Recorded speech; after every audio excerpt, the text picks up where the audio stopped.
a member of the leadership of the House is entitled to participate in the proceedings of the committee during the consideration of nominee for appointment. So are we attending or in attendance?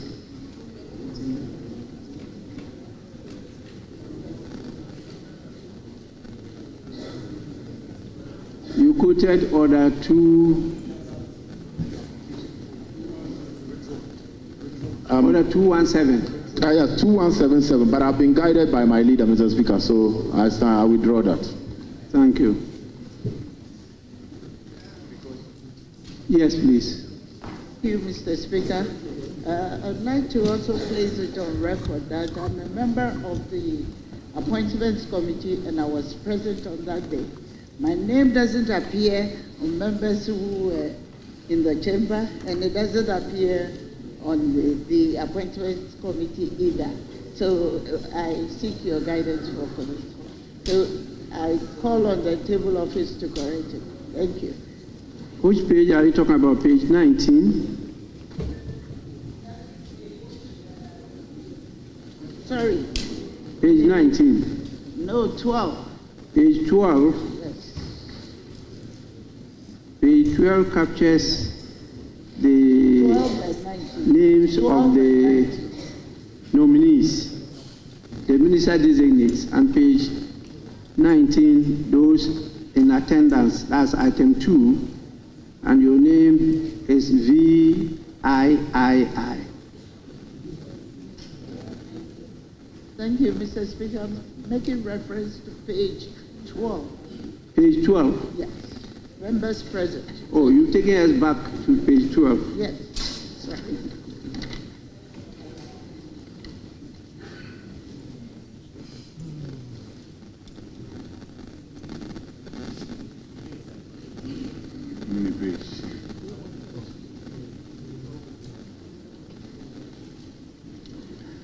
Yes, table office, kindly take note of that. That is at page 12. That's the Monday, 27th January 2025 meeting of the Appointments Committee.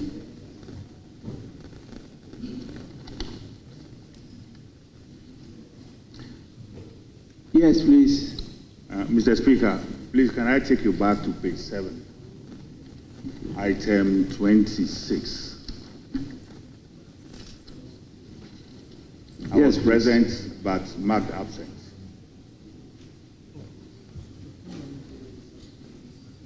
You are? I was present. Albert Nyakote. Item 26. Nyakote Albert Tete. Yes, Mr. Speaker. Yilo Krobo. Yes, Mr. Speaker. Okay. Table office kindly take note. Page 20. Yes, please. Thank you very much, Mr. Speaker. On page 19, under 3 in attendance, VII, it should read Mrs. Abna Osei Asari, not Miss. Thank you. Is she present?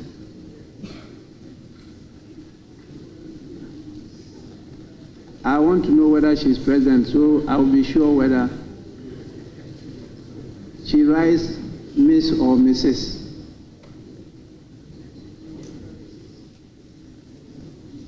Mr. Speaker, it's always been Mrs. But you didn't object to it? Or it meant that you were not focused on it? I guess. Table office kindly capture the correct rendition. The title is Mrs. Page 20, page 21, page 22. Yes, please. Thank you, Right Honourable Speaker. Page 22, item numbered LXVIII. Mr. Kojo Jekedaku, Member, Elections Directorate, National Democratic Congress. his Kojo is spelled Kwado, not Kojo. Thank you, Right Honourable Speaker. So his is Kwajo. Table office, kindly take note of that. Page 23.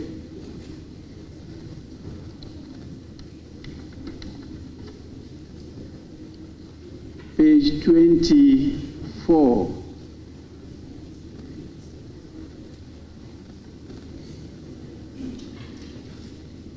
Page 25.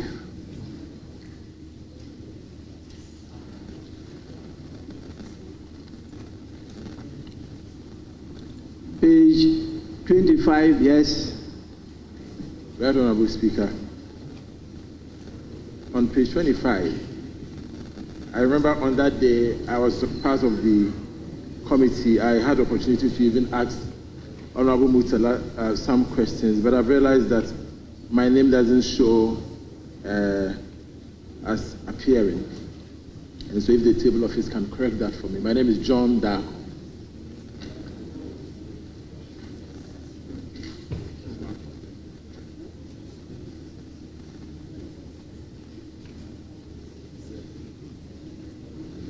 Yes, table office, kindly take note.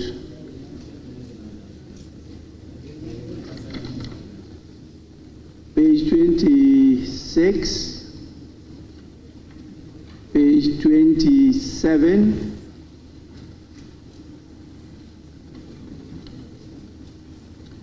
page 28.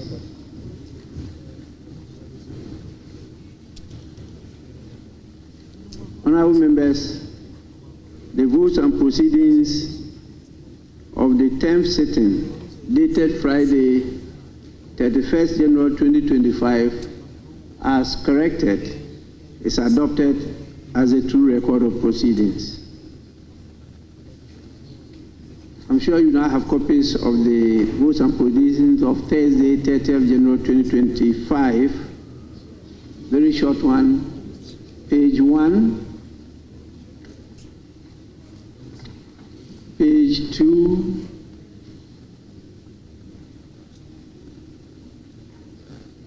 page 3. Yes, please. Thank you very much, Right Honourable Speaker. Please, we don't have, for me, okay, at my end, I can't find it on the system, and then we don't also have a hard copy. That's the Thursday. You can't find your name? No, we don't have it in the system, the computer, or it's not available for us to make. It's not the votes and proceedings of The Thursday. no.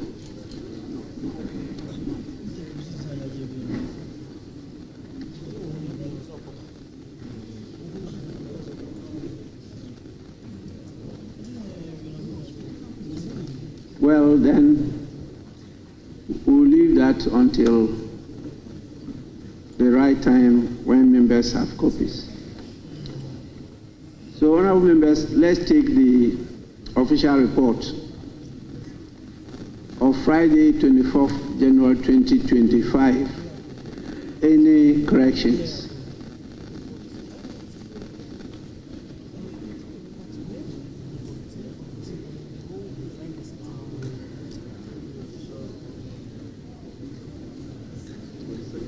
Honourable members, in the absence of any correction, the official report of Friday, 24th January 2025 is hereby adopted as a true record of proceedings.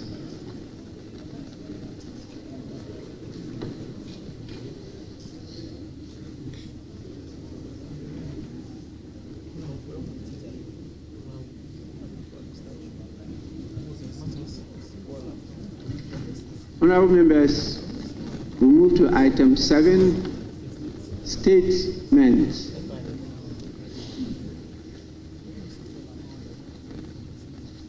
I have an indication from the leadership of the House that the minority leader will be making a statement. and I think this is the appropriate time for him to make the statement before we move to your statements. So please, Minority Leader.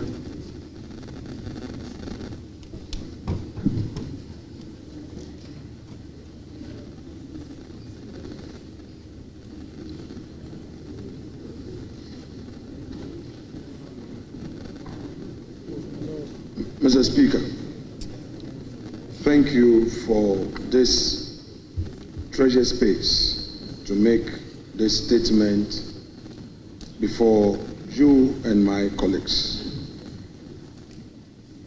Mr. Speaker, as captured in the vote and proceedings of Friday, the 31st of January,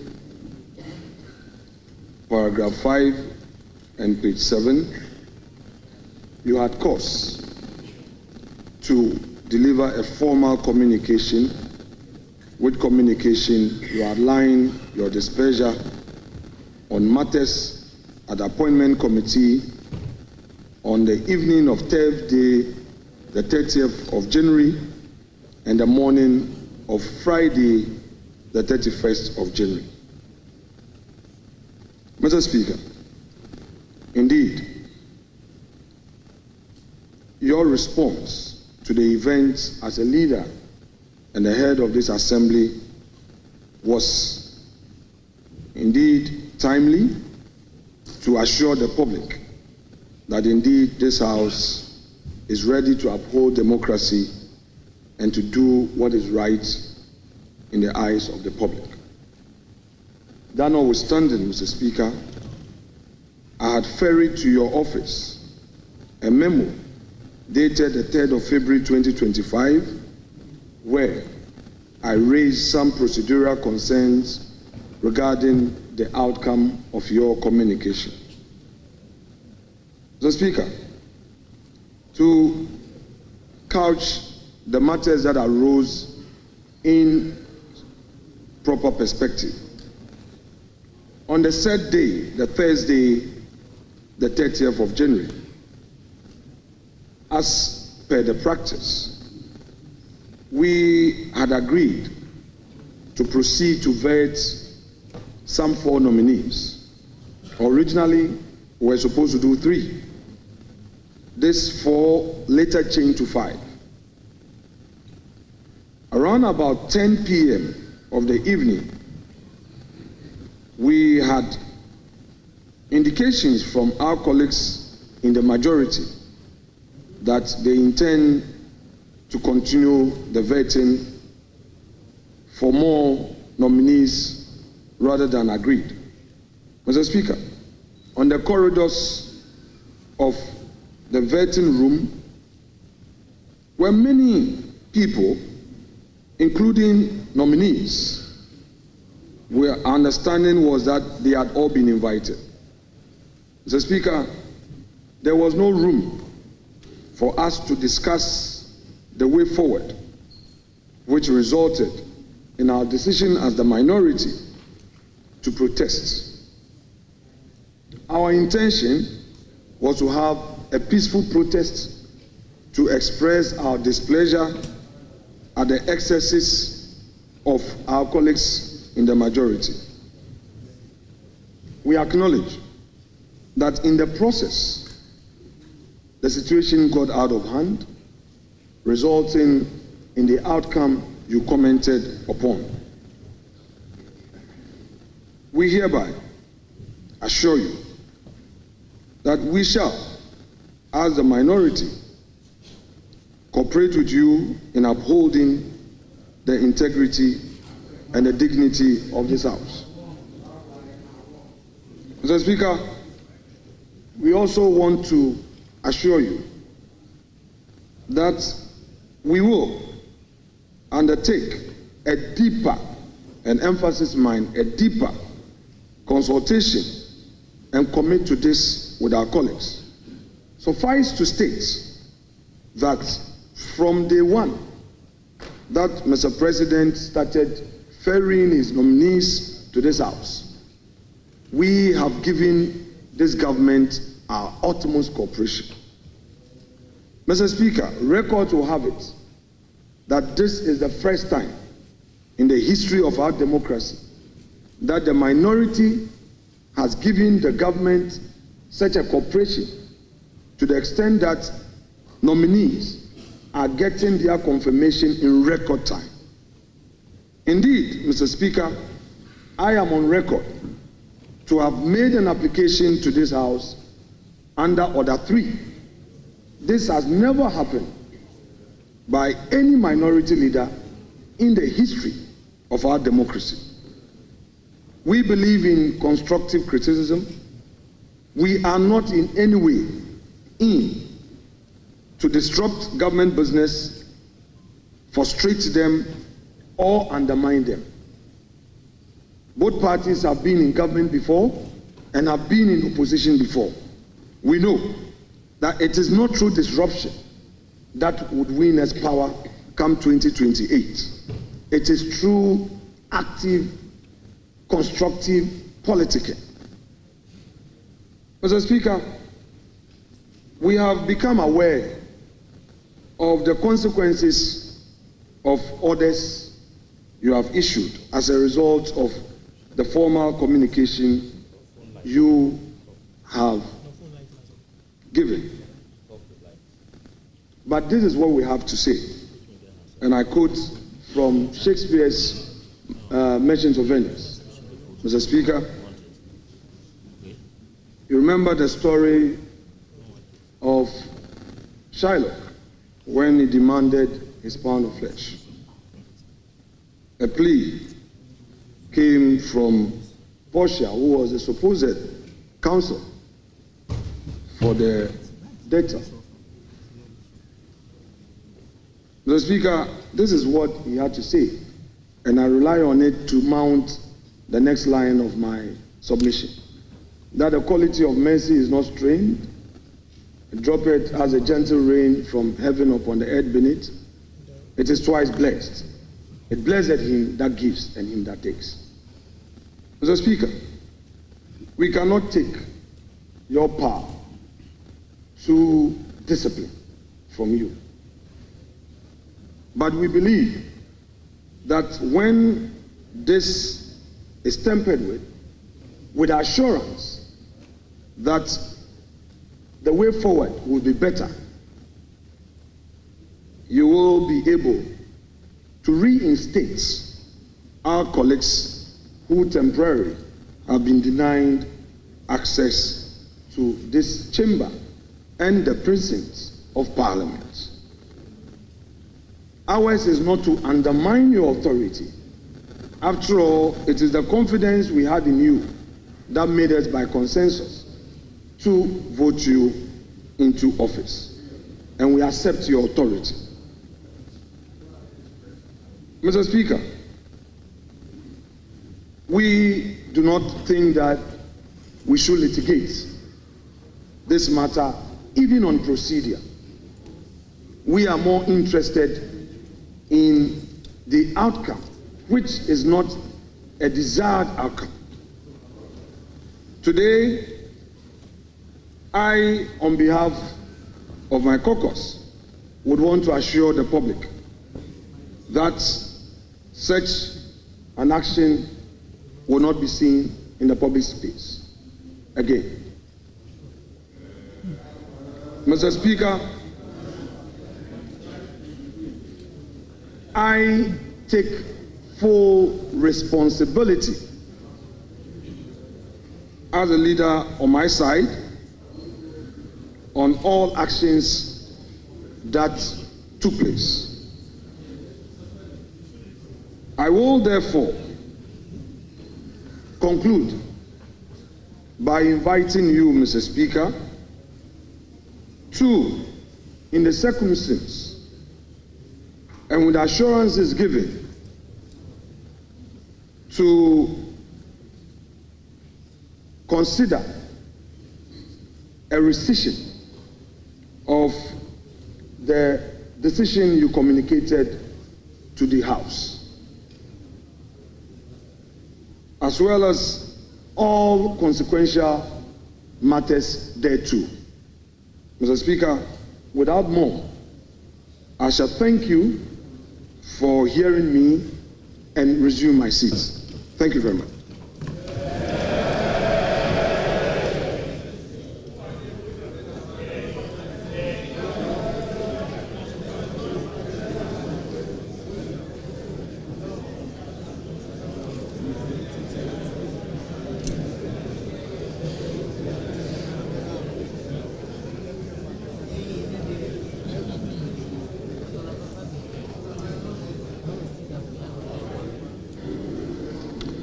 Honorable members, I believe this statement may need your comments, and depending on how you want it to be handled, I would prefer it's handled at the leadership level and not beyond that. But this is your house, and not only my house. I am duty-bound to maintain law and order. And so I will allow the majority leader to have a say on this matter.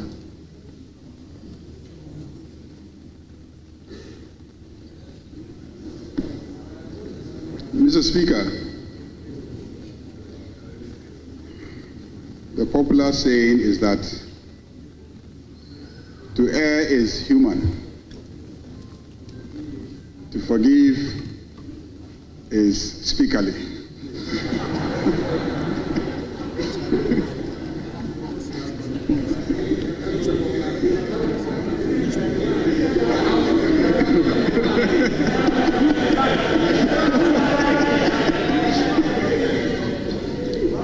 Mr. Speaker, as you can see, I have replaced divine with speaker. That elevates you to an almost godly stature.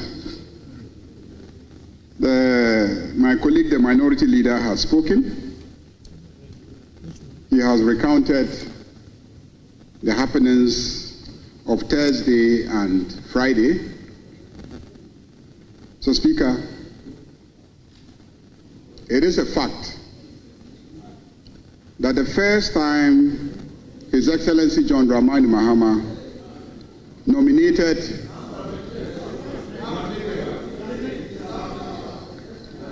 the first time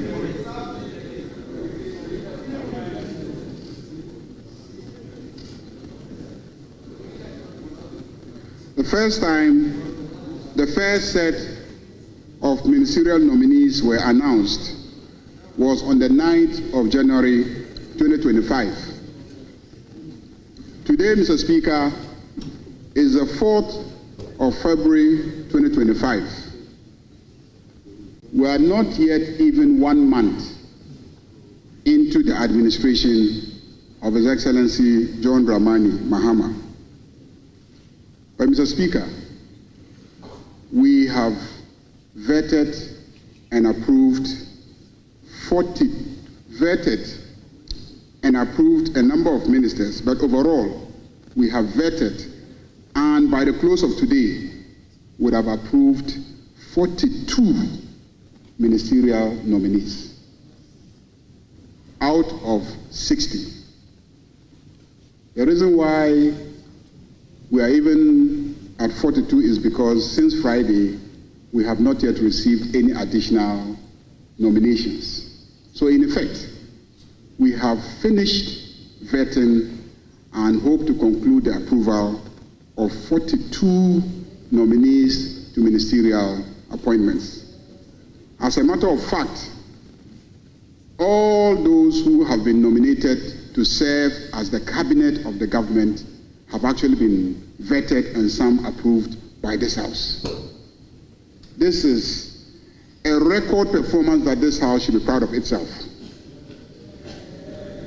And we have done so in spite of the theatrics and the drama, with the cooperation and support of our colleagues on the minority side.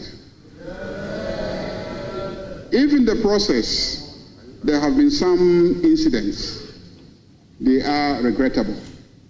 And so, Mr. Speaker, I will support the appeal of my colleague, the minority leader, that you temper justice with mercy. I agree that your decision to suspend some colleagues was timely, and I believe that it has been understood by the generality of Ghanaians as a step that restored the image of this parliament. And so, Mr. Speaker, I believe that your action has achieved its objectives. But as you can see, our colleagues are remorseful. Our colleagues accept your decision in good faith. And our colleagues are appealing to you to review your decision to suspend your suspension, to reconsider your decision to suspend.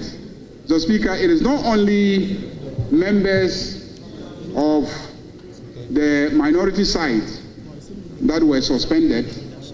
In fact, the chief whip of the majority side was also suspended. So clearly, the conduct was on both sides. And I also, on behalf of my side, appeal to you to reconsider your decision and lift the suspensions so that our colleagues can join us, whilst the other measures that you are putting in place so that long term we can ensure the orderly conduct of business in this House is achieved. Thank you very much, Mr. Speaker.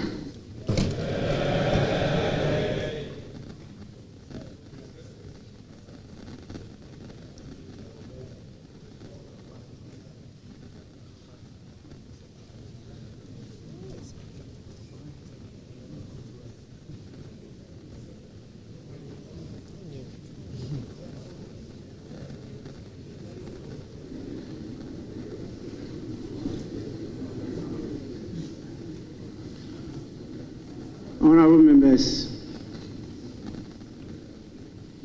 I'm sure the first thing you have realized is that I've restored the title Honorable. The day I read my former communication to you and proceeded to suspend the 4 members, I never used the term honorable.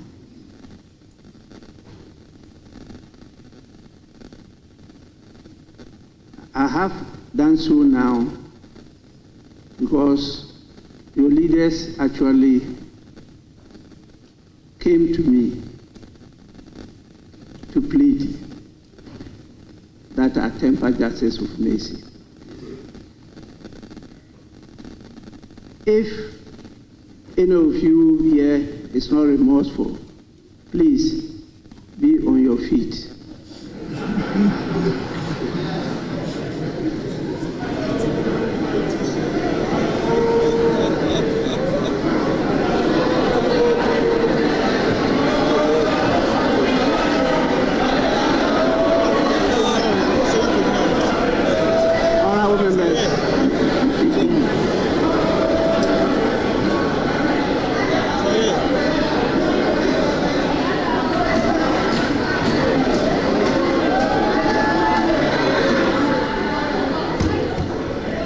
Honorable member,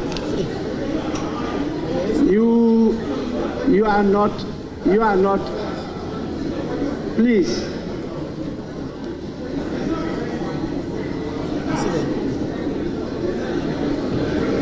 Honorable member.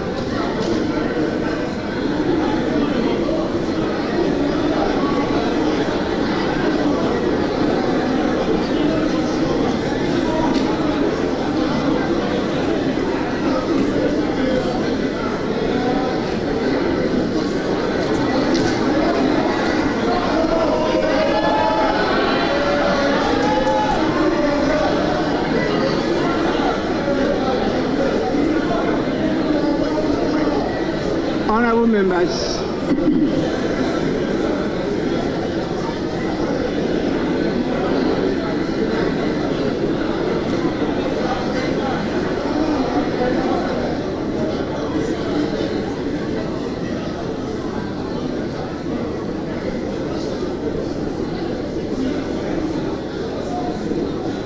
it's important, it's very, very important, and I can tell you I understand and appreciate what is happening. This house is often referred to as a house of might and majesty. Might because it's the combination of the sovereignty of all the people in the country. Majesty because the king or queen is part of the house. And therefore, there can be no power higher than that of Parliament. And the person who represents Parliament is the Speaker. And so I sit here and I exercise your powers, and I create an environment for you to be able to perform your function. And I go according to the rules. You can disagree with the Speaker, and the rules and the laws of Ghana permit you to do so, and also details out the procedure on how to handle the disagreement. But the rules are very clear as to what they refer to as disorder or contempt of Parliament. And for me to preserve and uphold that might, majesty, and dignity of the House, I should not shed any responsibility in applying and enforcing the rules. And that was exactly what I did. Even though some of the members are my personal friends, I refer to as sons.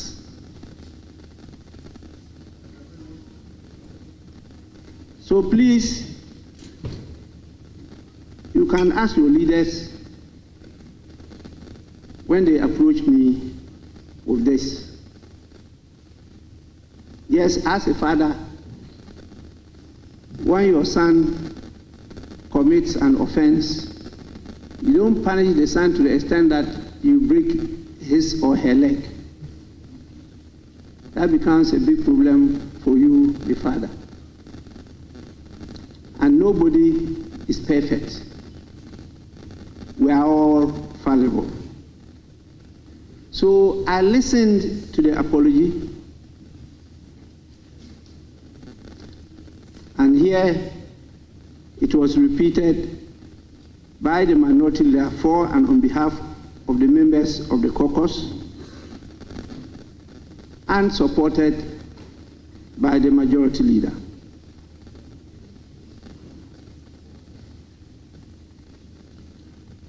It's not only words. Before me, they demonstrated and assured me of their total support to me and the deputy speakers to ensure that we have an efficient and an effective functioning parliament in Ghana. So I am satisfied with not just the statement, but also their conduct. And I will proceed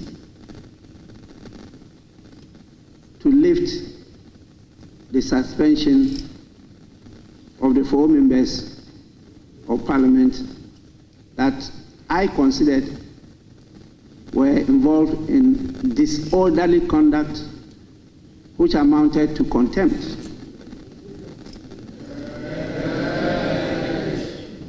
The rules are very clear, and I did refer to them and stated clearly that because we are in the transitional mood, we've not been able to put committees in place, including that of the Privileges and Immunities Committee. And the standing orders grants me the power and authority to do what I did. And clearly, the jurisprudence are very clear that when contempt is committed in facie curia, you don't proceed to set up another committee or court or whatever to investigate and submit a report. And so I referred to the one in Parliament. My very good honorable member, you are at liberty, even after this, to proceed anywhere. I have no problem meeting you in court, but that's where I was farming for many years before I became a member of Parliament. So I have lifted the suspension order, and I do so instantly, and it takes effect immediately. The honorable members so affected are permitted now to enter the presence of the House. I must say that they complied. They actually complied with the orders. And the standing orders are clear. And presence of Parliament is defined. And we have the men and women to enforce the law. And they actually did enforce the law. So I want to commend the members and also the law enforcement agencies, Marshal's Department, the police service, for their support.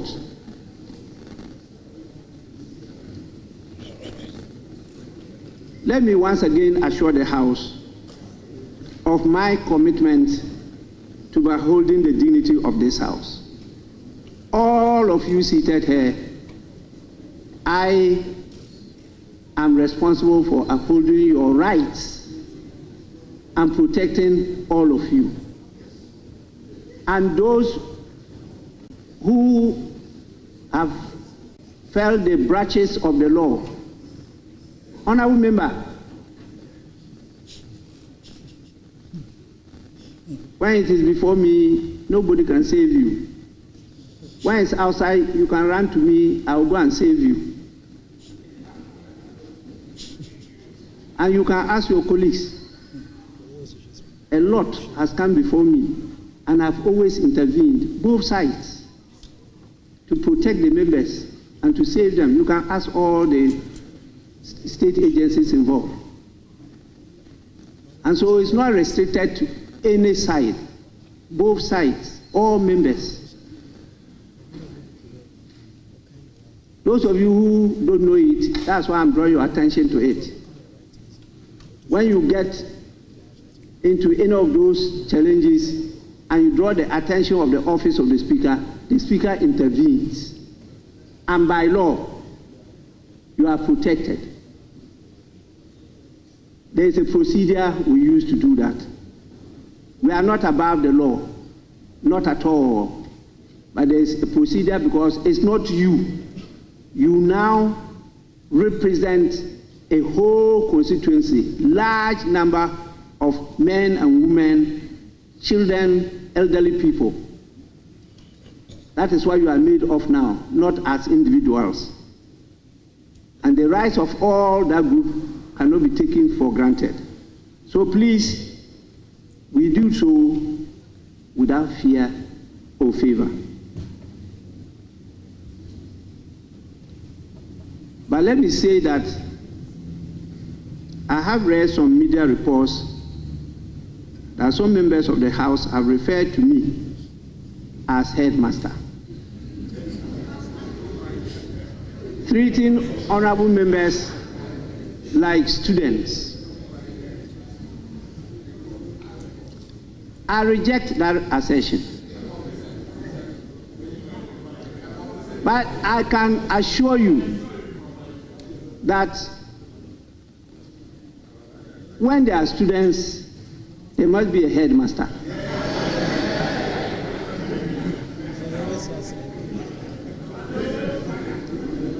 If you don't have a headmaster, you know what is going to happen in the school. The former Minister of Education is nodding his head.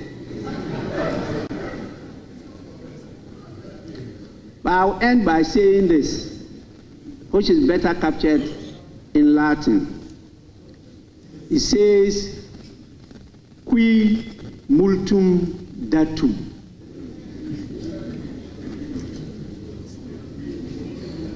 It's very simple.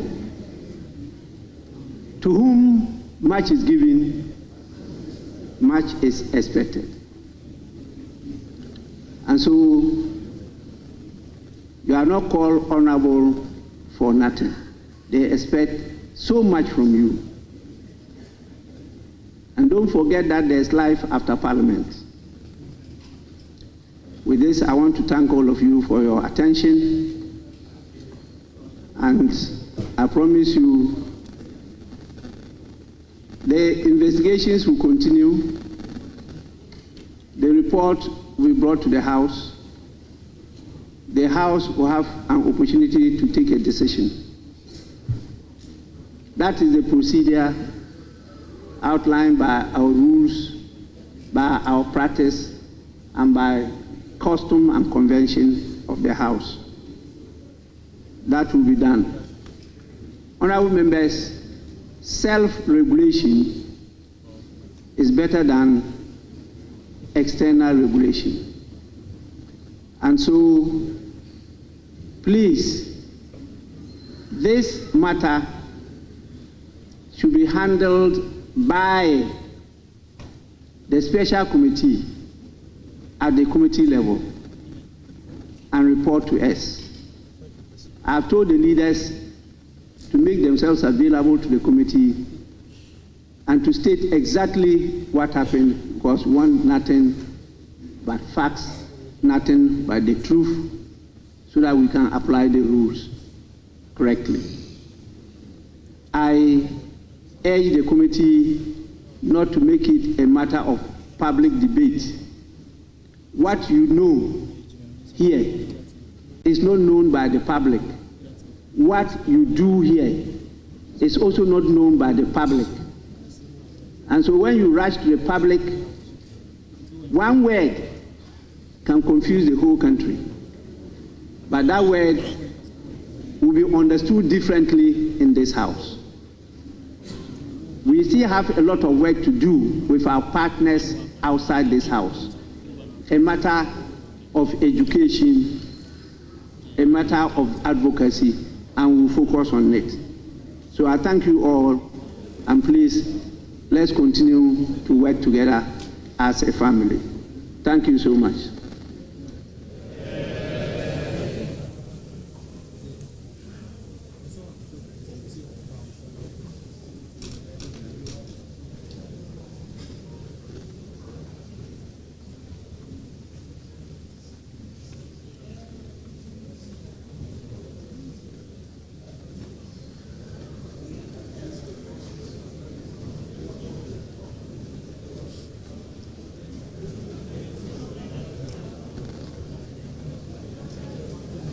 I'm just being informed that the leaders want to say a word or two. And so, once again, Minority Leader, you can start.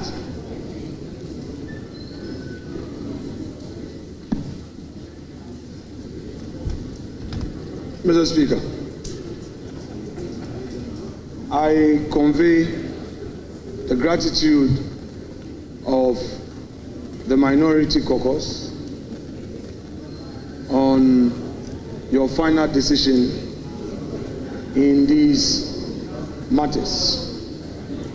We reiterates our continuous cooperation and believe that the gesture thus far shown by you and that of my respected senior colleague and senior at the bar who leads the house, we will make things better, and that we would have a big stomach to accommodate ourselves, especially we sitting to your left, the minority. Thank you very much, Mr. Speaker.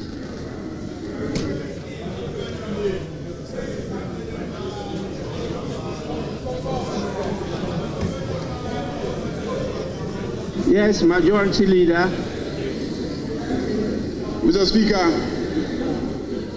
Speaker, today I'm taking lessons in humility. My brother and colleague, the minority leader, is teaching me how to be humble.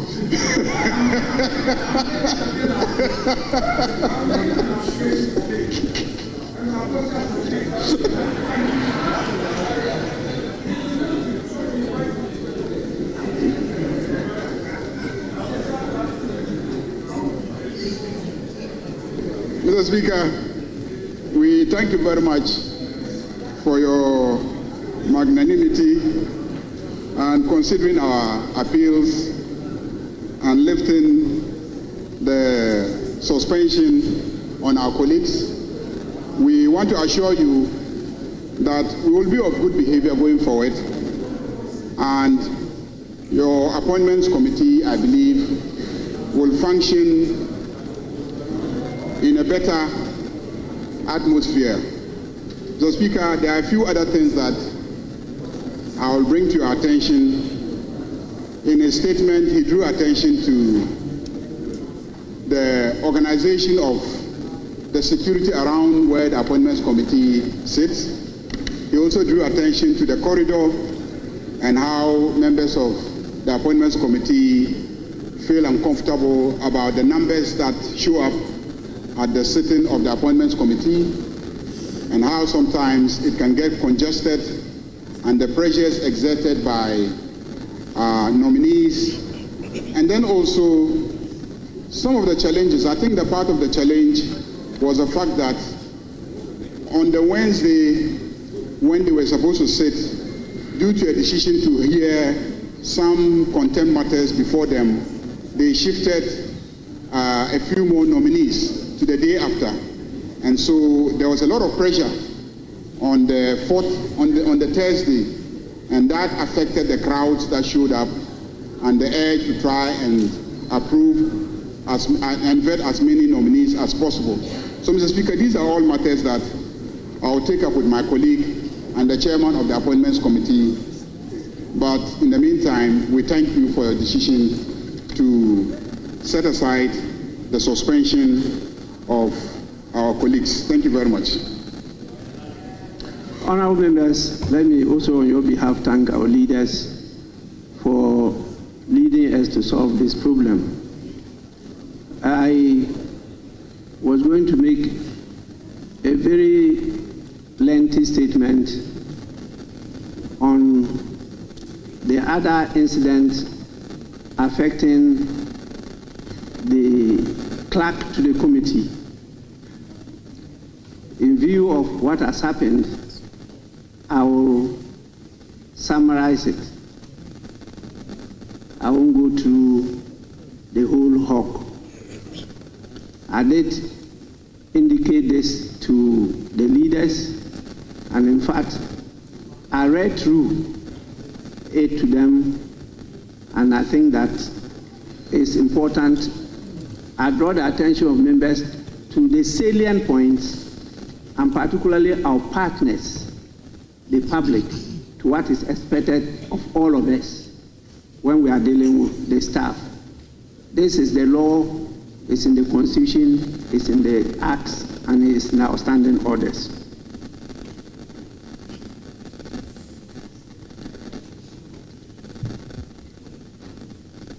Once again, I make this statement to address conduct of some members of the Appointments Committee at a recent committee meeting and on various media space in the country. You recall the incident that we just referred to in what the majority leader referred to as an application for bail, and how it's usually submitted by counsels before a court. After my statement that day, that was Friday, my attention was drawn to this incident. And as the Speaker of the House and Chairman of the Parliamentary Service Board, I strongly condemn that incident. The clerk to the Appointments Committee is a public servant and should not be dragged into the failure of the members of the committee to resolve their differences. This clerk has worked with us for 19 good years, and she is one of the best clerks that we have had. Please, you can check from former members of parliament, and she's been at that committee for some time now, not just now. As clearly stated in the standing orders of parliament, a clerk to a committee is the administrative head of the secretariat of the committee and is the procedural and technical advisor to the chair and the committee.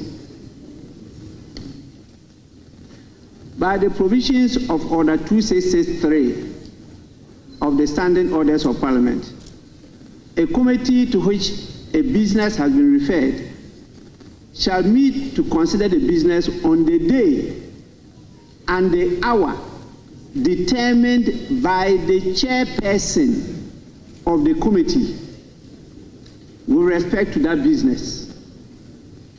That is Order 2663 of our standing orders. It is thus the duty of the clerk to the committee to transmit the notice of the meeting in accordance with the instructions of the chair and the provisions of Order 2701B. Therefore, any displeasure by a member on the date, hour, or business for consideration at a committee ought to properly be directed at the chair and not the clerk to the committee, who is duty-bound under the said order to transmit notices and to organize the meeting. The standing orders of the House are very clear. Clerks to committees do not convene meetings. Chairs of committees do. A clerk to a committee transmits notice of a meeting that has been called by a chair suo motu or acting on the request of 15% of members of the committee. I refer to the orders 2663 and 271B. The clerk thus works to the chair as the clerk to parliament works to the speaker. The clerk to a committee is the principal advisor to the committee, just as the clerk to parliament is the principal advisor to the speaker. Even if the clerk had erred, subjecting her to public ridicule and humiliation, where she had no opportunity to respond, was entirely inappropriate. Where an error is alleged to have occurred, we must be civil and careful in drawing the attention of the appropriate authorities to it, and not fall for the temptation to drag the name of an officer into disrepute.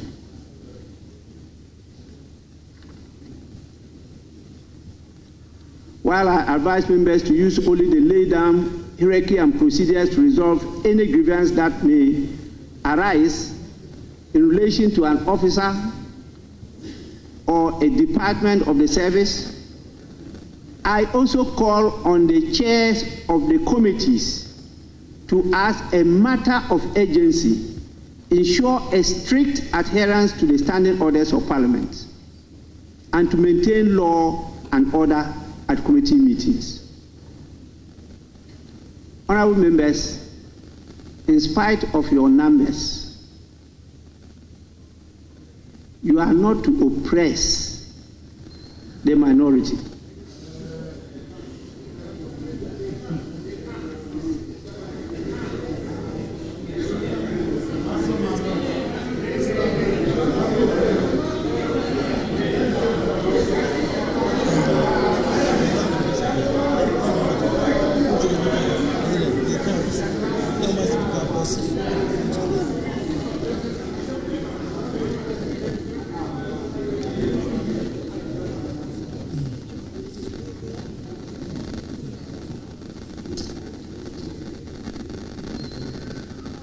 I don't know how many of you are old enough to recollect the boxer called Sule Shitu.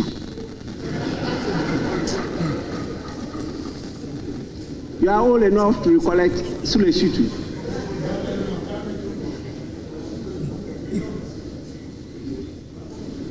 He was a very brilliant boxer, very slippery, but he was what? Featherweight. Very light, nimble-footed, and he thought he was strong.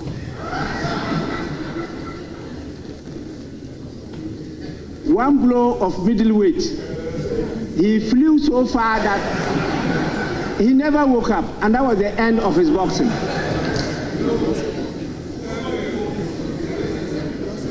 I don't want anybody to commit suicide, so we leave it at that.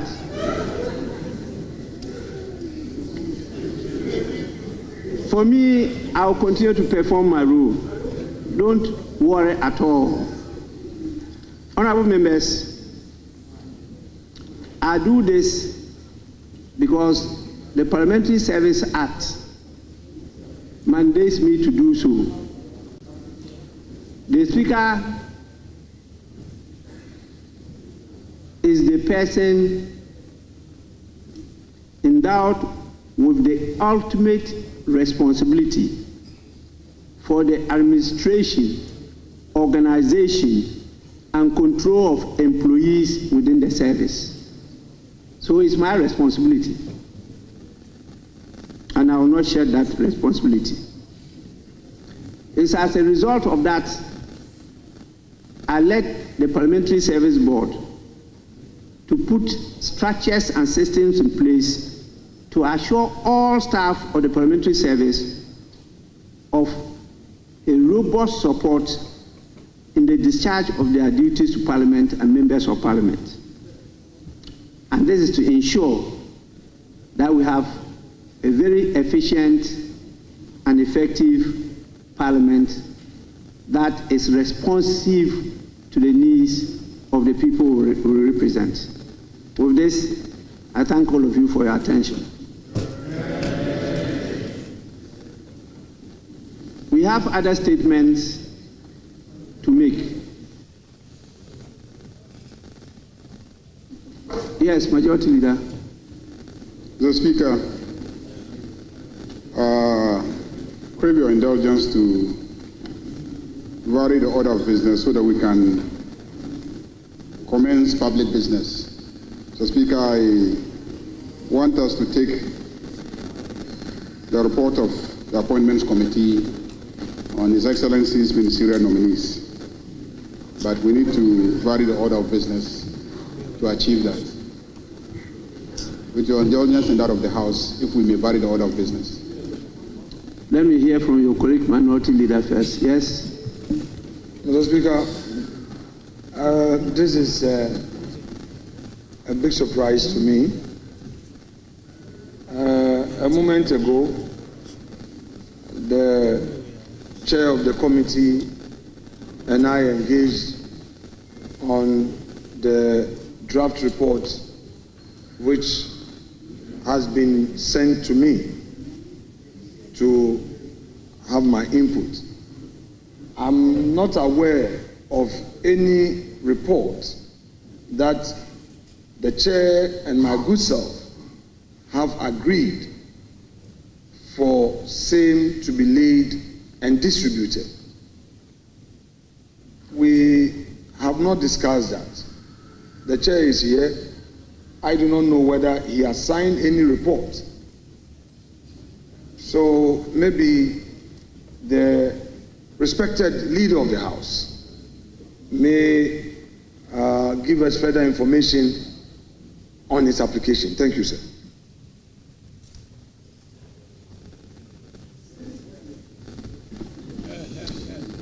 Chairman of the Appointments Right, Committee. Honorable Speaker, the draft report has been given to us since Friday. Right, Honorable Speaker, this morning I reached out to the minority leader regarding his concerns about the report. Right, Honorable Speaker, the concerns raised was that one of the nominees promised to bring some documents. The Right Honorable Speaker, the document has since been delivered. Right Honorable Speaker, based on the delivery of the document, I have proceeded to sign the report in the absence of any other information from the minority leader. So, Right Honorable Speaker, Did you make the documents available to the minority leader? Yes. He has copies. Yes. Minority leader, is that the case?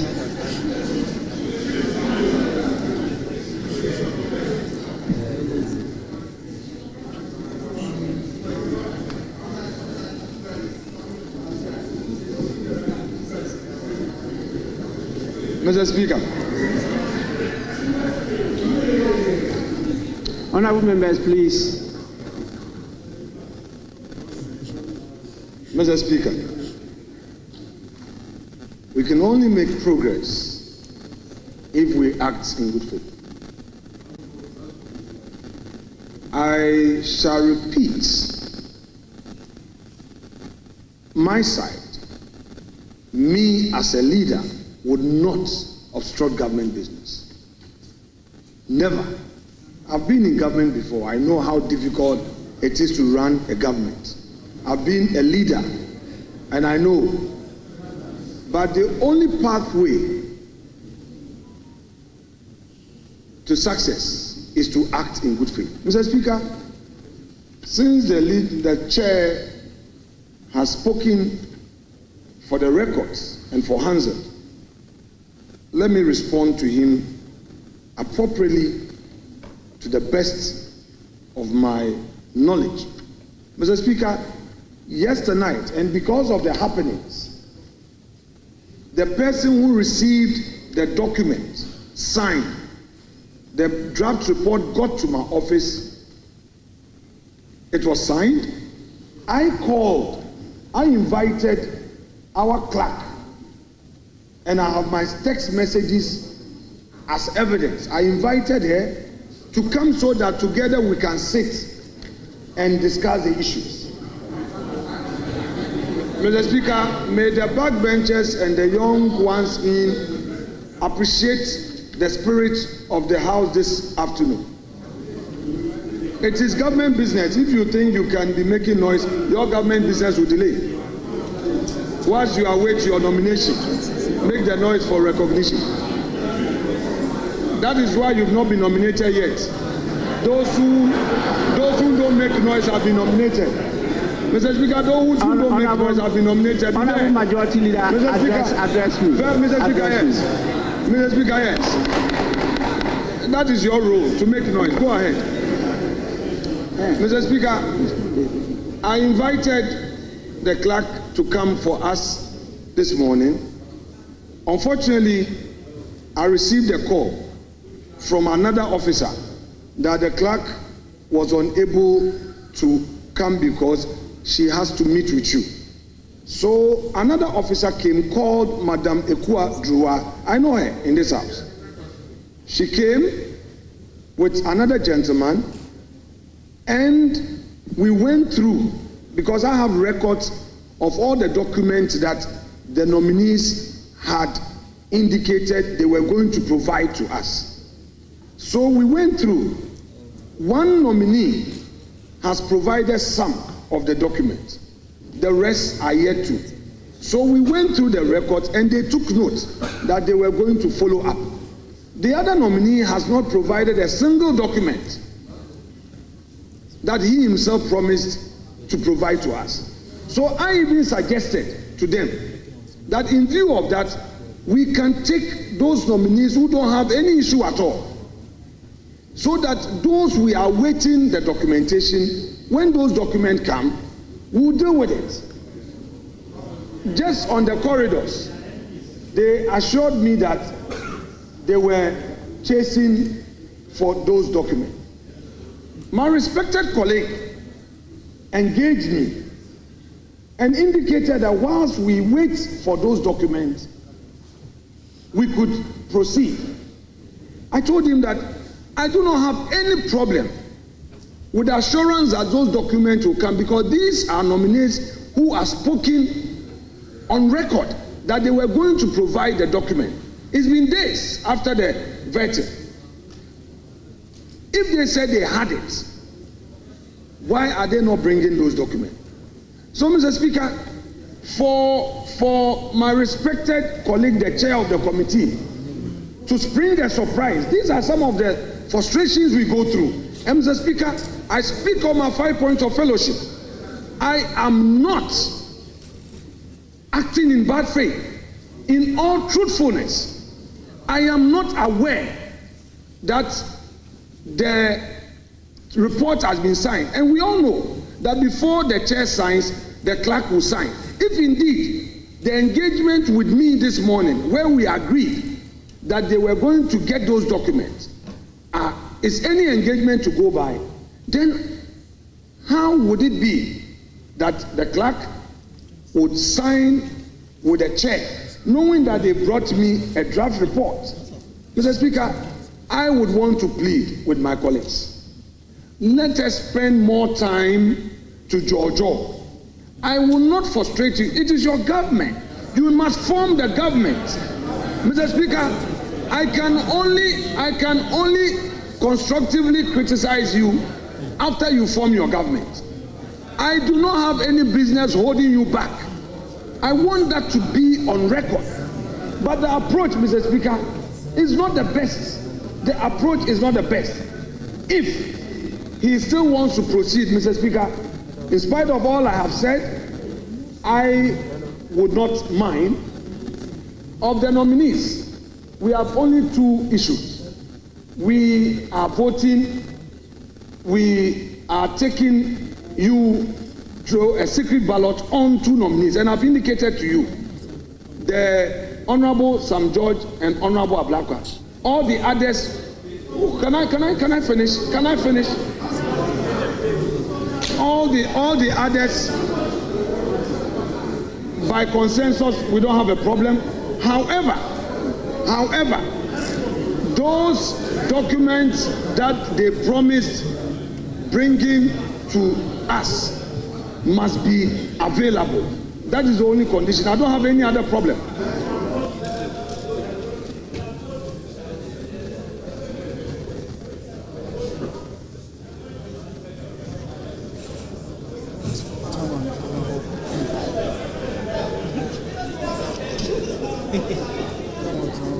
Yes, Majority Leader. Mr. Speaker,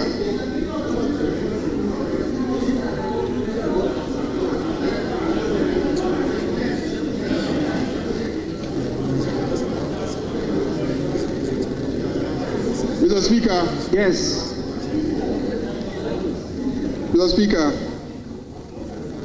our standing orders are very clear.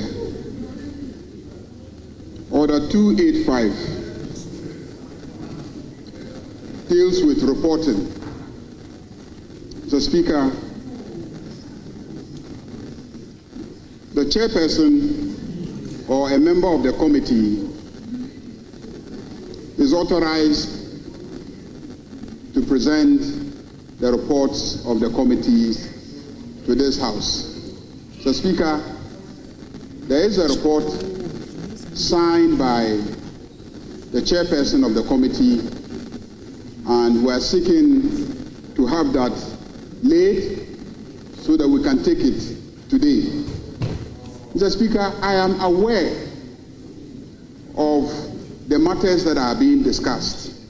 And in fact, and in truth, the minority leader has discussed those matters with me.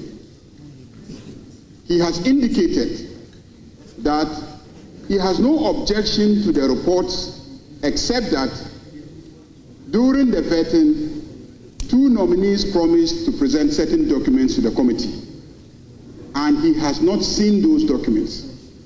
Subsequently, he confirmed that 1 has brought some documents, and he has no problem with the one who has brought the documents, but that 1 of them has not brought the relevant document that he requested for.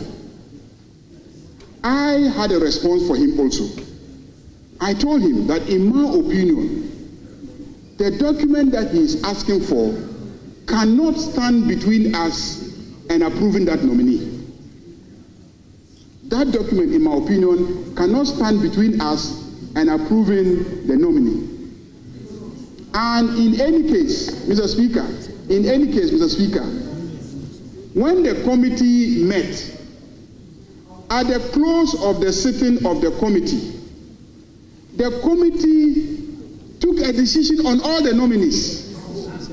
The committee did not say that they were suspending decision on any particular nominee pending that nominee submitting any document. And the decisions were taken before the full glare of Ghanaians.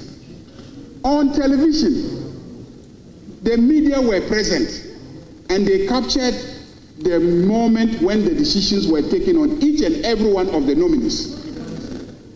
And no decision was conditional. Mr. Speaker, it is true that the minority at that time had left the sitting of the committee because, in their opinion, your directives on Friday, they misunderstood to mean that the appointments committee should cease to exist. And therefore, since you had decided that the appointments committee should cease to exist, they were not going to participate in an illegality. And so they walked out.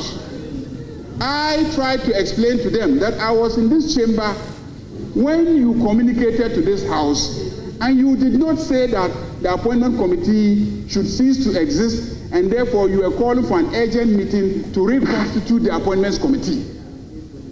They persisted in their understanding of what you were purported to have done, and they left the sitting of the appointments committee. The committee continued working, and the committee considered all nominees. And at the end of the consideration of all nominees, the committee decided to put the question on each and every one of the nominees before the cameras. Normally we do it in camera, but on this occasion, in order to be very transparent and accountable, the chairman of the committee decided to put the question before the journalists, and the journalists captured the entire exercise. And no nominee had his or her approval subjected to the provision of any document.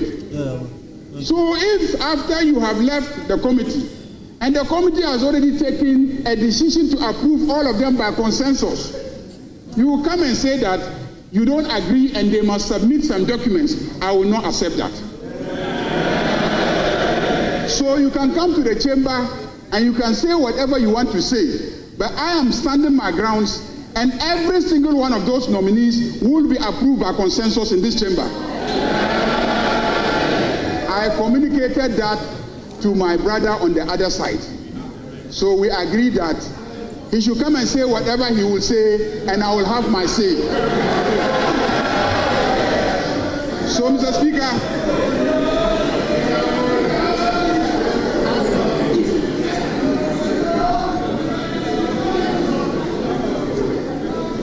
Speaker, we are going to take the report, Mr. Speaker, subject to you granting us leave to vary the order of business, and he can debate the report, but the reports say that the committee approved them by consensus. So no two members, no two nominees are going to be taken out of the report. Mr. Speaker, that is what I can say about the reports. Honorable members, I have been given a copy of the report. The recommendation on two of them says majority decision on two. The others is consensus. That's the report they gave me. In the case of two of them, the names he mentioned, the report says the committee recommends to the House by majority decision the approval of the nomination, and then the name follows. And that is in connection with Honorable Samuel Nate George and Honorable Samuel Ablakwa Okujato. So those are majority decisions, but the others are consensus. That's what we have. I have a wrong report. Right, Honorable Speaker. The report under reference is the 10th report. And the 10th report is on Honorable Abdul Rashid Hassan Pelpo, Honorable Ibrahim Muntala Mohammed, Honorable Samuel Nate George, Honorable Kofi Idi Adams, and Honorable Joseph Bukari Nikpe.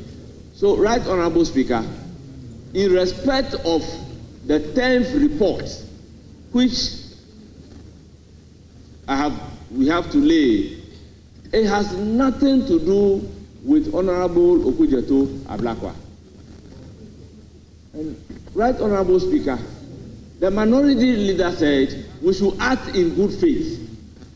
Right, Honorable Speaker, in these circumstances, whatever document that we demanded from Okujeto or from Sam George, some documents has been brought to us. And indeed, the minority leader has a copy of the document as well as the report. Right, Honorable Speaker, the confusion is that the 11th report will be covering Honorable Okujeto Ablakwa. In relation to Honorable Okujeto Ablakwa, some documents were outstanding that the committee would have to be furnished.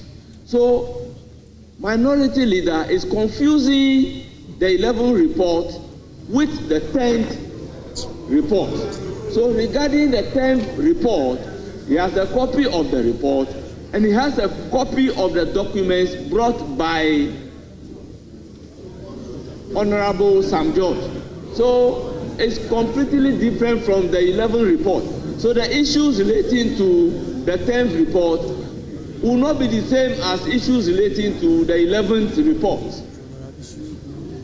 So to say that we need to act in good faith Mr. Speaker, in relation to the 10th report, it is not fair to the chairman of the committee, Right Honorable Speaker. 10th report is what we are supposed to lay. And if you look at the other paper said presentation of the 10th report, not the 11th report. Chair, I have been given a copy of the 10th report.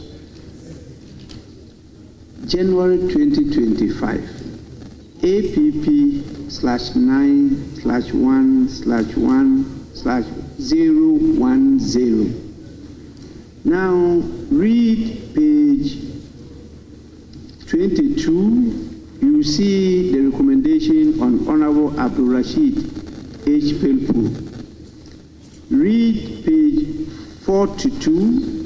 You see the recommendation on Honorable Samuel Nate George.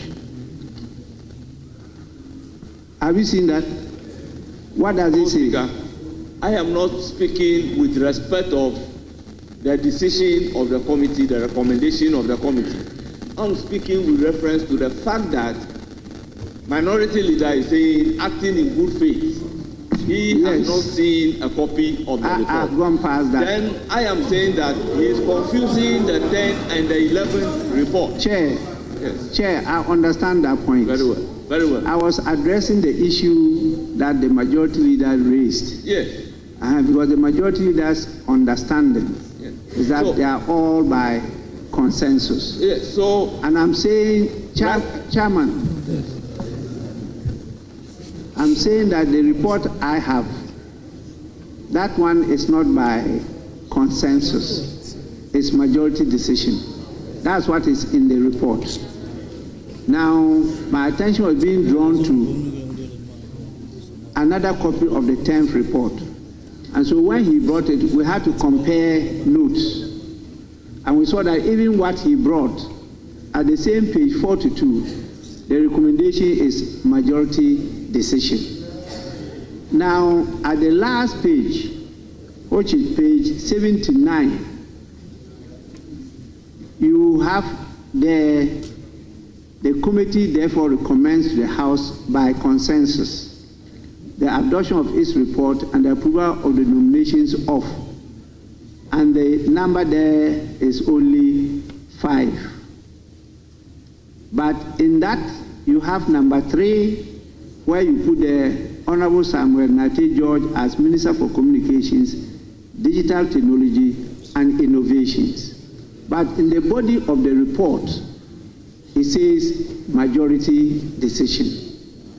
That is what I'm drawing your attention to.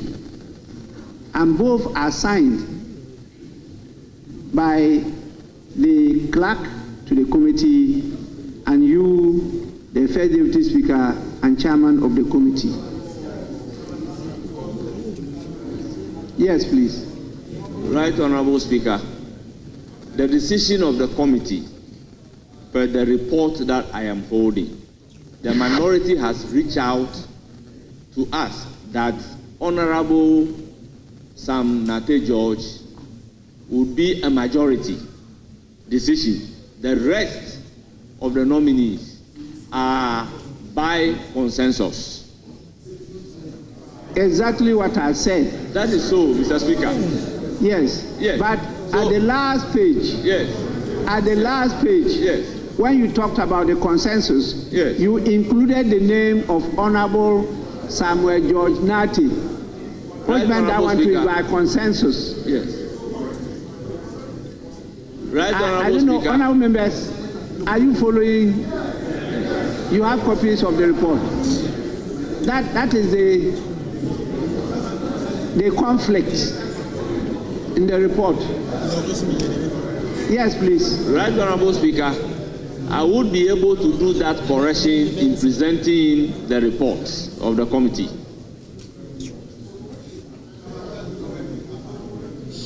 Honorable members, I will allow the chair of the committee to present the report and do the writing as we always do by correcting the contradiction. That is so.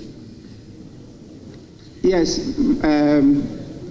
Let me listen to a minority leader, then I'll come to you, majority leader. Yes, please.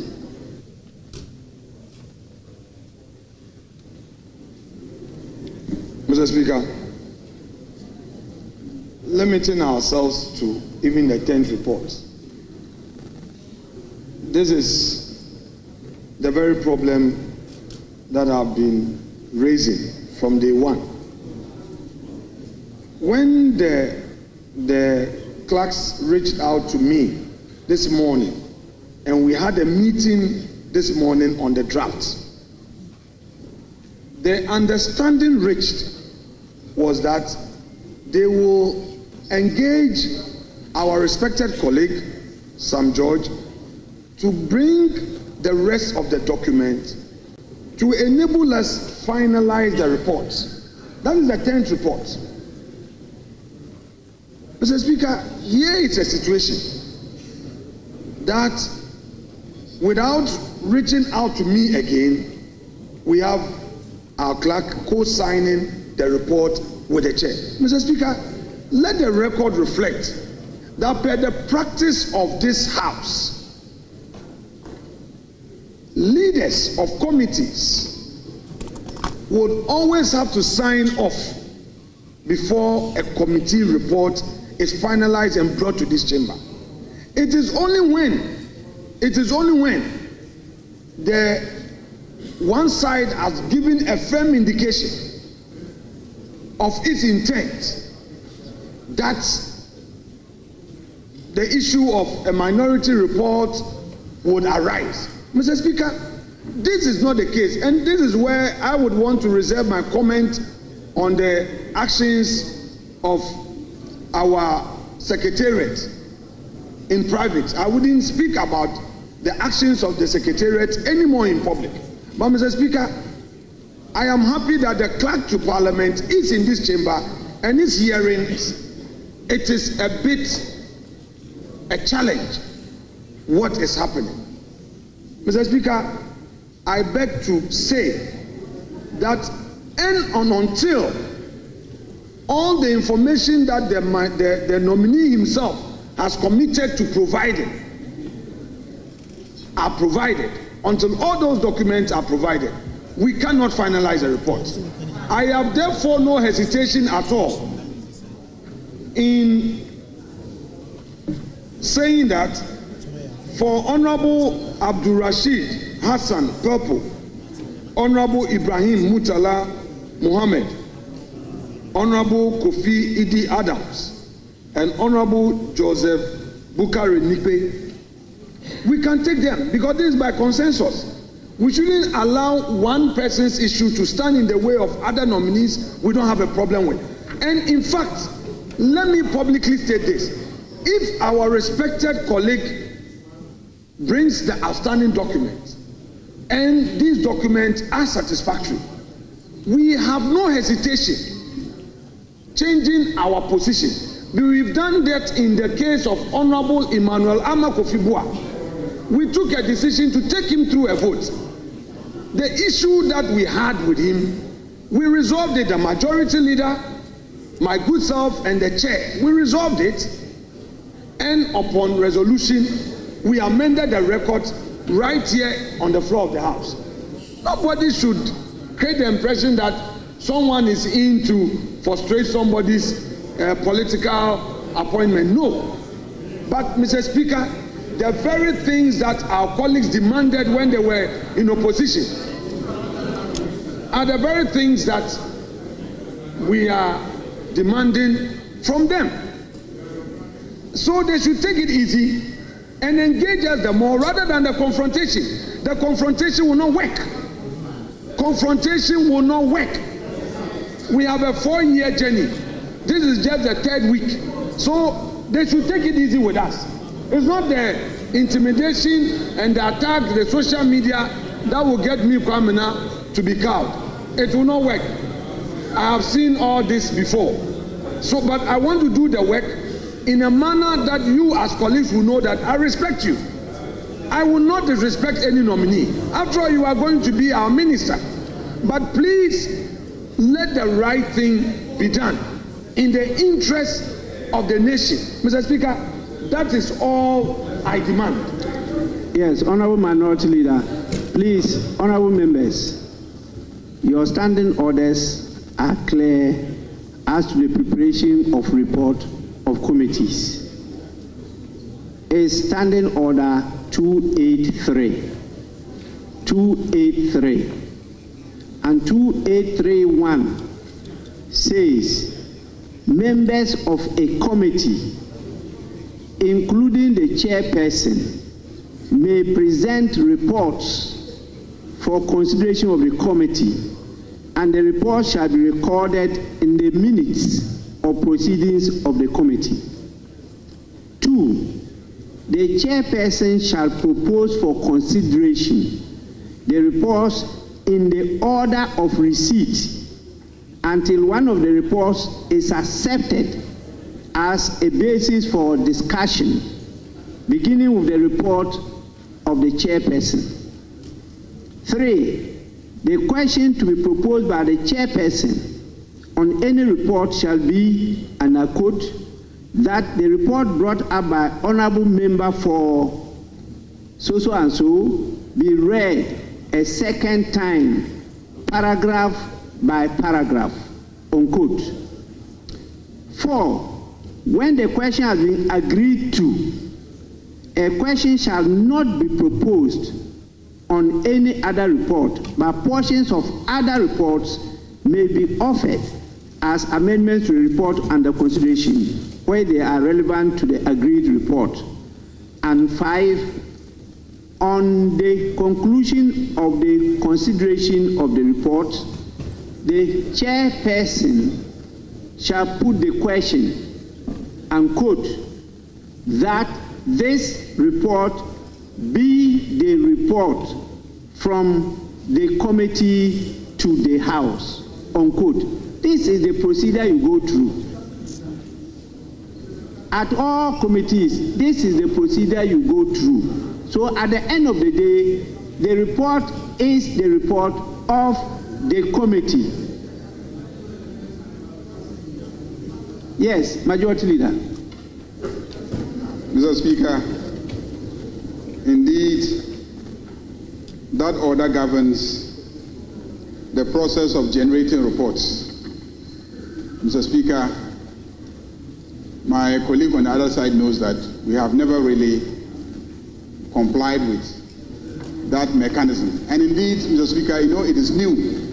It is new, and we are yet to begin to warm up to that process. But Mr. Speaker, I have heard my colleague on the other side, and I just note that this report has some inconsistency, because you have the main body of the report on one of the nominees saying that it is by majority decision, and then in the concluding portion of the report indicating that it is by consensus. So there's a problem with the report. So, Mr. Speaker, I will ask for a short suspension of sitting for me to engage with my colleague on the other side, so that we will correct the reports.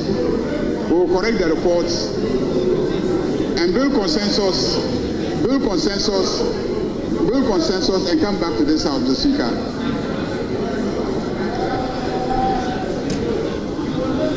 Honorable members, there is an application before the House for us to take a suspension. For how long? 10 minutes? 1 hour? 1 hour, Mr. Speaker, 1 hour. 1 hour. You need a whole hour to discuss this simple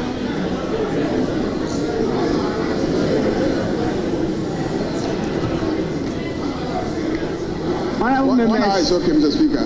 I proceed to suspend sitting.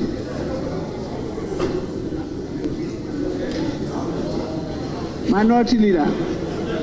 Yes, you say your position is. Mr. Speaker, the leader of government business has made an application. Who am I to oppose him? I'm not opposed to his application. So, Mr. Speaker, grant the application as prayed. You grant it as prayed. Honorable members, the sitting of the House is suspended for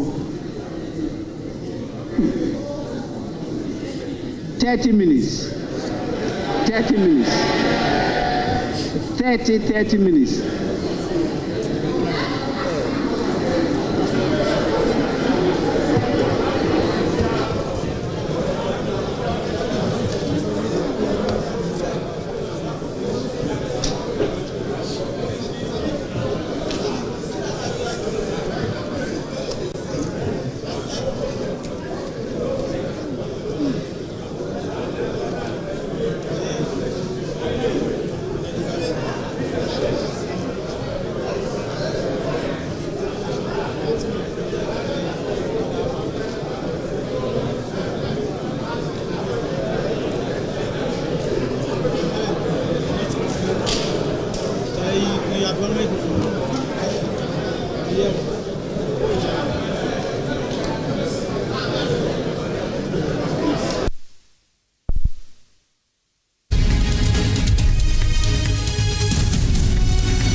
Right, so this is Joy News, independent, fearless, and credible, and you've been watching live proceedings from Parliament. Key issues, some decisions taken on the floor. The Speaker of Parliament first allowed a statement by the Minority Leader Alexander Afenyomarkim, same statement also by the Majority Leader Muhammad Yariga on the disturbances that took place during the vetting of nominees for ministerial positions last week. That led to the suspension of 4 members of Parliament. Both leaders pleaded with the Speaker to allow the suspended MPs to continue with their work whilst the investigation team that is about to start work on this matter, to get underway. Now, the Speaker, after listening to the pleas from the minority and majority leader, lifted the suspension of the 4 members of Parliament. The Member of Parliament for Nsawoma Duadjuri, Frank Anadompre, the Majority Chief Whip, Rosin Nelson Dafiamekpo, Jerry Ahmed, and of course, Al-Hassan Tampoli. So these individuals, they were suspended by the Speaker of Parliament last week. They are now allowed to take their seat on the floor of Parliament. Meanwhile, the committee, the 7-member committee that was set up by the Speaker to investigate the circumstances surrounding the disturbances we witnessed in Parliament, especially at the appointment committee, will start its work tomorrow. And then when that committee is done, they will present their report to the Speaker. And if there is to be any sanction, the Speaker will communicate that to the nation. The Speaker also took advantage of what is happening in Parliament now and condemned what he described as the unwarranted attack on the clerk to the Appointments Committee of Parliament. The Speaker described the clerk as one of the best in the House. According to the Speaker, the clerk has served Parliament for 19 years, and for that reason, the attack on her publicly by the minority leader, Alexander Fenyamakem, was unwarranted and condemned it. Now, this House is on suspension because both sides seem not to come to an agreement on the reports of the Appointment Committee, recommending the House to approve the nomination of some individuals that appeared before it. Notably among them is the Minister-designate for Foreign Affairs, Samuel Okudzeto-Ablakwa, and the Minister-designate for Communication, Samuel George.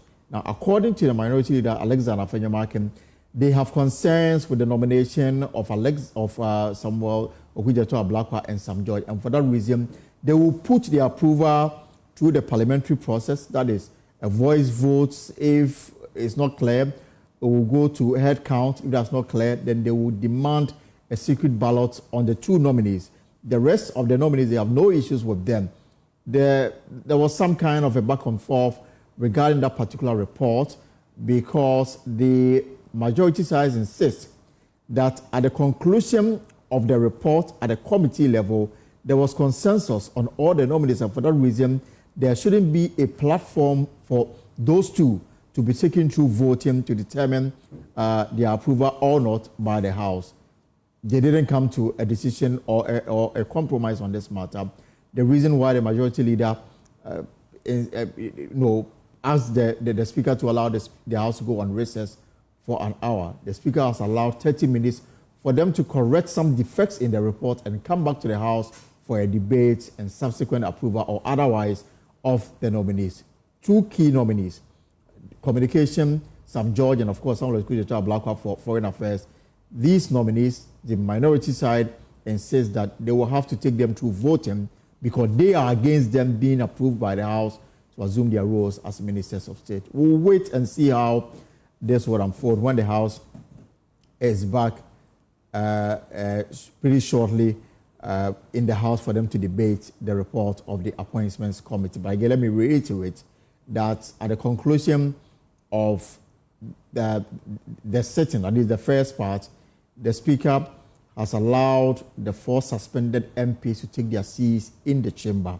The 4 were suspended for their roles in the disturbance that ensued during the vetting of some ministers nominated by President John Mahama. The 4 are the Chief Whip on the majority side, Roxanne Ndafiamepo, the minority Chief Whip, Frank Anadompre, the Member of Parliament for Gbawe, Jerry Ahmed, and of course, Al-Hassan Tampoli. So we'll wait for the House to come back to continue with the deliberation on the Appointments Committee report on the nominees. But let's understand what really is going on here. And let me bring in Dr. Rashid Rahman. He's a parliamentary watcher, and he understands this space very well. Dr. Rahman, Happy New Year and welcome.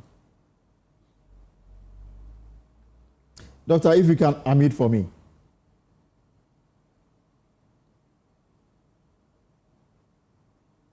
Yeah, Happy New Year, Elton. How are you doing? I'm great, and it's always good to see you. You have been following events in Parliament from last week, the subsequent decisions taken by the Speaker of Parliament. Now, leaders from both sides made an appeal to the Speaker. The Speaker agreed, and so the suspended MPs are now back on the floor to do the business on behalf of their constituents. Is this something that you welcome? Yes, indeed. I think that's welcome news because at the end of the day, Elton, our leaders are elected to sit down and talk. You know, when there are difficult moments, I think those are moments when they have to show leadership. And those are moments when they have to come together to try and see more of what unites them than what divides them. You can fight and fight and fight, but in the end, it's only dialogue that can bring you back together. And so I commend the leaders, and then I commend the Right Honourable Speaker for at least listening to the appeal of the leaders. But beyond this, I hope, we don't see a repeat of some of these things because, we saw that on the first day of the 8th Parliament, We saw this happening again during this vetting. We don't know what is coming next. So I hope that both sides have learned some lessons and that at least the Right Honorable Speaker has sent a clear message. I mean, this is not going to be tolerated, and he will be very quick to crack the whip when it needs to be done. But Doctor, I mean, some are arguing that, I mean, in view of what is happening now, perhaps the Speaker's earlier decision on the 4 MPs was premature, knowing very well that he has set in motion a committee to investigate a matter, and by suspending them, he may have passed judgment on them already. Well, we are not getting clear connection to Dr. Rashid Omar. He's far away from Ghana. We'll see if we can reconnect with him and bring his perspective on this very important subject matter as we try and establish a connection to Dr. Rashid Drama. I'll also be taking you back to Parliament for the continuation when the House is back. When the House is back to debate the report of the Appointments Committee. But again, if you are just joining us, this is the pause here on JoyNews. The breaking story is that, remember, some 4 MPs were suspended by the Speaker of Parliament for their roles in the disturbance that ensued during the vetting of some ministers nominated by President Akufo-Addo.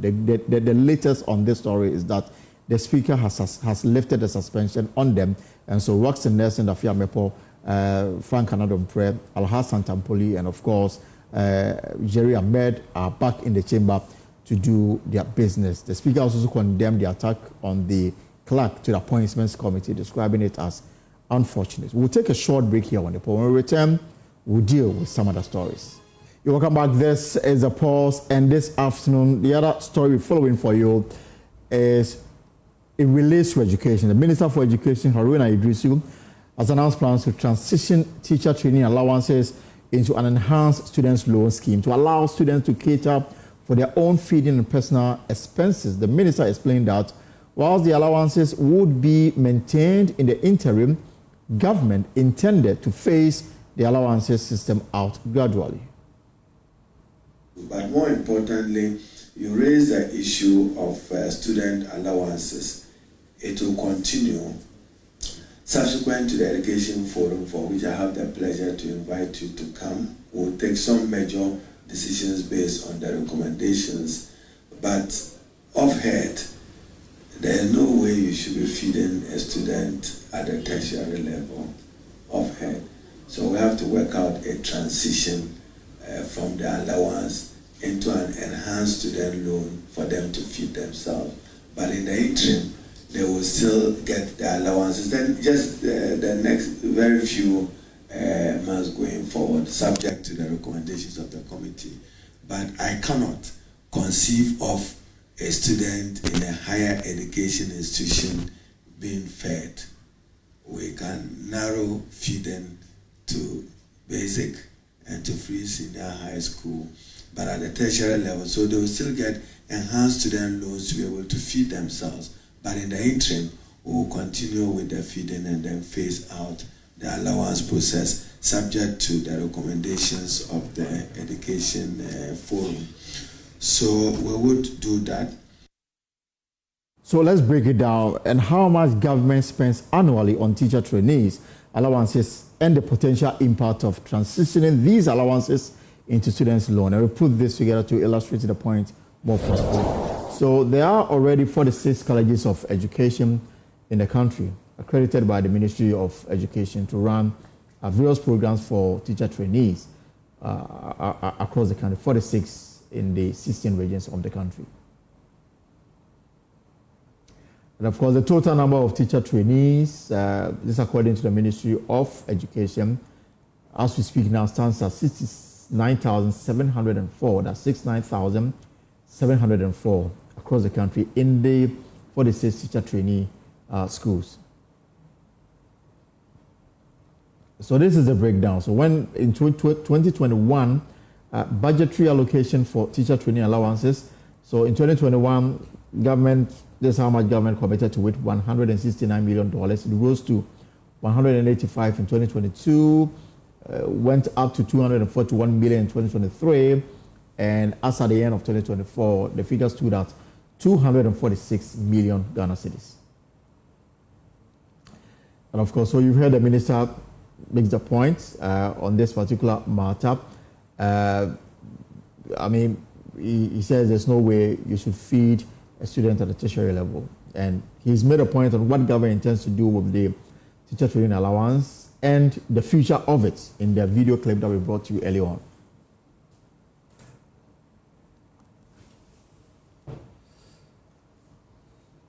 So let's get some understanding and reaction to this matter. It's a good time to bring in the direct beneficiaries of the allowances, the teacher training themselves. And joining us from Tamale is the president of the Teacher Trainees Association of Ghana, Swali Razak. Swali, you're welcome. You've heard the Minister of Education. What is your reaction to that?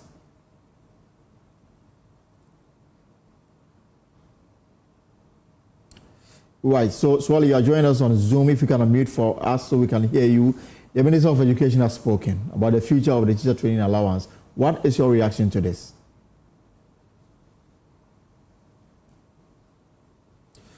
Swali, if we can get your attention so we can wrap this up. Or we'll bring him on when we have him so that we can get some understanding of what this matter is about. But the Education Minister's point is clear regarding government intention with the teacher training allowances, that they want to enhance it and make it more, user-friendly, if you like, and out of the 46 that we have. As we also were to take you back to Parliament for the continuation of the debate on the ministers nominated by President Kufuor. They've gone through vetting. The minority MPP say they have issues with Samuel Kujeto Ablakwa, who is nominated for the Foreign Affairs Ministry, and of course, Sam George, Member of Parliament for Pram for the Communications Ministry. The House is on recess to allow the leaders and the members of the committee to iron out some differences they have with the committee's report, and then the plenary will take a decision on it. But clearly, we are likely to see a vote, either by a head count or secret ballot, for two nominees: Foreign Affairs Minister Designate Samuel Kujeto Ablakwa, and of course, Sam George for Communication. Let's do some education stories more, and because pressure is mounting on WAEC to release the withheld results of over 10,000 students as NUCS demands urgent action. WAEC has filed a stay of execution at Accra High Court on Thursday, January 30, against an order directing the release of the withheld papers. At a press briefing, NUCS President Daniel Kole Boche warned that if WAEC fails to comply within the given time frame, the union will take legal action and stage a protest. NUCS wrote first on the 2nd of January. We followed up with an engagement with WAEC, and we met their top senior officers, including the head of their legal, head of corporate affairs, head of malpractice, at WAEC head of Ghana office. And that engagement took place on the 10th of January, Friday. And we did deliberations over there. We followed up by forwarding the whole issue to our legal team. And our legal team has reviewed and advised us to prepare ourselves to proceed to court. And we are preparing to take legal action on behalf of these students. And it is for that reason we opened a formal petition process for the affected students to come out, because it is these very affected students who has the locus to sue. And so we are going to provide legal representation for the affected students to take the West African Examination Council to court. Now, these are our demands. NUCS is demanding the following: that all withheld results must be released within 1 week to allow students to meet university admission deadlines. The reversal of cancellation of entire results. Cancellation should be limited to only particular subject results that the malpractice took place. a fair hearing for all accused candidates before any disciplinary action is taken, an end to the unfair practice of cancelling entire results for infractions related to single subject results, an establishment of a transparent and accessible appeal process for students who wish to challenge WAEC's decisions, a commitment to releasing completed results instead of withholding some under questionable circumstances which disadvantage students. Our next course of action. If WAEC fails to meet our demands within the given time frames, NUCS will mobilize all Ghanaian students for a nationwide protest to press home our demands. And if I say all Ghanaian students, we are not talking about only the affected students. The National Union of Ghana Students is the mother union of all Ghanaian students from preschool to PhD. And we are going to mobilize all Ghanaian students, including tertiary students, second cycle students, primary students, to press home our demands, because these vulnerable students may not be able to speak for themselves, but we who represent them can mobilize the students of Ghana to occupy the offices of WAEC nationwide. And we are going to make sure that we are going to press home our demands until the right thing is done. Additionally, we will call for the removal of the head of Ghana office, WAEC, if reforms are not initiated to address these deep-seated injustices. WAEC must understand that it is accountable to the people of Ghana, and the continued abuse of its discretionary powers will no longer be tolerated. In conclusion, education is a fundamental right, and WAEC must uphold justice, transparency, and accountability. The credibility of WAEC is at stake if students and the general public lose confidence in its fairness. We demand immediate reforms and to address these injustices. If WAEC fails to act, NUCS will escalate the matter through legal and advocacy channels, including seeking judicial intervention. We urge all students to remain calm but resolute in demanding our rights. NUCS stands with every student affected by WAEC's actions.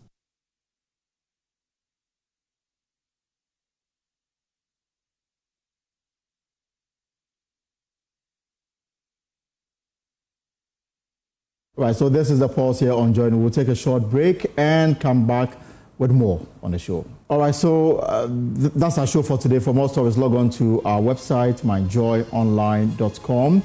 We will take you back to Parliament when the House is in session to consider the report of the Appointments Committee on whether or not Samuel Okudzeto Ablakwa and Sam George will have their day on the floor. That is coming up pretty soon on JoyNews. Until then, whatever you are up to in the hours ahead, I hope it's profitable stories on myjoyonline.com.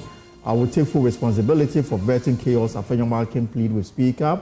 There's also, I reject the assertion that I am a headmaster treating MPs like students, that's Speaker of Parliament. There's also government commence review of growth for oil policy over fears of possible fuel shortage. You want to go on my Joy Online and read more on these issues. Remember, we will be taking you live to Parliament. So stay tuned in to Joy News for more. Until then, my name is Elton Bobby. Same time tomorrow, we're here with another exciting edition of The Pulse. Good evening.